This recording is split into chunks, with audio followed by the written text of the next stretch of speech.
আসলে ভবিষ্যৎ নিয়ে, বাংলাদেশ নিয়ে, বাংলাদেশের ভবিষ্যৎ, এই যে শঙ্কাটা কেন মনে হচ্ছে?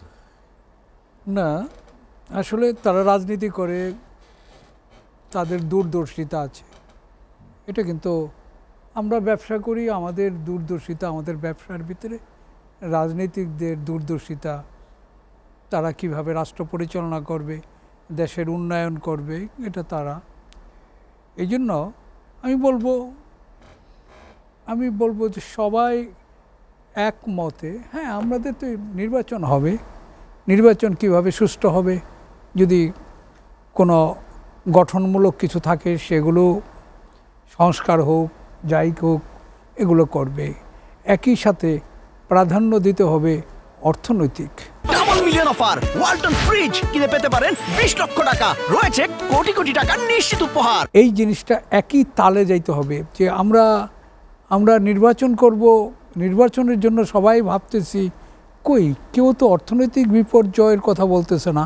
কিন্তু রাজনীতি ঠিক না হলে অর্থনীতি ঠিক হবে কিভাবে? আগে তো রাজনৈতিক স্থিতিশীলতা, না নির্বাচন, রাজনৈতিক দলগুলো, মানুষের আস্থার সরকার, একই সাথে যুগপথ। কিন্তু এই যে আমাদের লিডাররা বিভিন্ন সময় বিভিন্ন মিটিং করতেছে, সেখানে কি একটাবার বলতেছে যে আমাদের যে অর্থনৈতিক বিপর্যয় হচ্ছে, ডে বাই যে এটা যে ক্ষত হচ্ছে, কেন আমাদের এখনো আনরেস্ট গার্মেন্ট সেক্টর, কেন আমরা এখনো এই যে বলল যে ভারতের মুখাপেক্ষী, তারা বিভিন্ন রকম তাদের সাংবাদিকরা এই দেশে আমাদের লোকজনকে আমাদের নিয়ে কথা বলে না, আমাদের রাষ্ট্র, আমাদেরই ব্যবস্থা করতে হবে।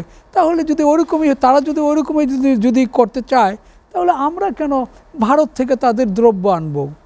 এটাও তো আমাদের ভাবতে হবে। তারা যদি আমাদের সাপোর্ট না দেয়, তাহলে ব্যবসায়িক সাপোর্ট আমরা তাদেরকে দিতে যাব কেন?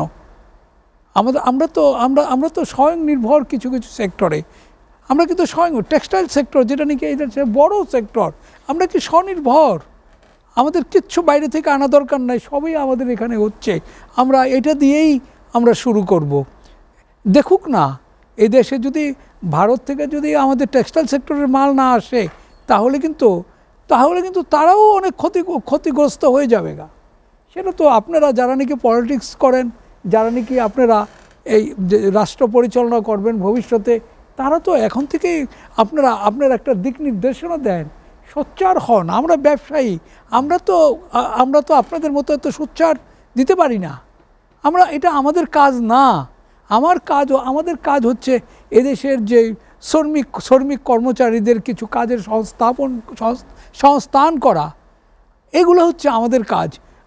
আমাদের কিভাবে দুর্নীতিগ্রস্ত লোকজনকে, হ্যাঁ আমরাও কিন্তু দুর্নীতিগ্রস্ত লোকদেরকে আমরাও খুব খারাপ চোখে দেখি, ঘৃণার চোখে দেখি। হ্যাঁ, অবশ্যই এদের বিচারও দ্রুত হওয়া উচিত, যে দেশটাকে এরকম ফোকলা করে চলে গেল, এদেরও একই সাথে তাদেরও বিচার হওয়া উচিত বলে আমি মনে করি। গত 4 মাসের কর্মকাণ্ড কি বলে? না দেখেন, ব্যবসায়ীরা চায় শান্তি, ব্যবসায়ীরা চায় দেশের উন্নতি, এইটা তাদের কাছে পাওনা। 4 মাসের যে পদক্ষেপ, তাতে কি আমরা যেখানে যা ইনভেস্ট করছি, সেই ইনভেস্টগুলা টিকা থাক, এটাই তো আমাদের কাম্য। এখন 4 মাস আপনারা যদি বলেন না, 4 মাস খুব দীর্ঘ সময় না। একটা সরকার 4 মাস ধরে আসছে, খুব দীর্ঘ সময় না। তবে আরেকটু যদি ভালো করতো, তাহলে আমরা আরও খুশি হইতাম সাধারণ জনগণ। আরেকটু যদি ভালো হতো, আমরা যদি কিছু দেখতে পারতাম যে আজকে 4 মাস আগে গার্মেন্টসগুলো বন্ধ হয়েছে, ওখানে অশান্তি সৃষ্টি হয়েছে, যদি এখন দেখতাম যে কিছুটা কম হয়েছে, তাহলে হয়তো আমরা আরও খুশি হইতাম। তো যে কথাটা তো আসলে যারা রাজনীতি করে, নূর ভাই আছে, তারা এটা আরও সুন্দরভাবে ব্যক্ত করতে পারবে। শেষ কথাটা হচ্ছে, আমরা ইলেকশন চাই, সত্যি এটা আমাদের প্রত্যাশা। কিন্তু যদি অর্থনৈতিক আমরা সমৃদ্ধি না করতে পারি, তাহলে কিন্তু ওই ইলেকশনও ব্যর্থতায় পর্যবসিত হব। উদ্দেশ্য তো আমাদের আমরা একটু ভালো থাকবো, ভালো খাবো, দেশটা একটু সুন্দরভাবে চলবে, এটাই কিন্তু আমাদের দেশের মানুষের উদ্দেশ্য। এবং আমরা যারা নাকি ব্যবসায়িক, যারা নাকি ইনভেস্টমেন্টগুলো করছি, আমরা যেন ইনভেস্টমেন্টগুলা যেন টিকায় রাখতে পারি, এটাই হচ্ছে আমাদের প্রত্যাশা।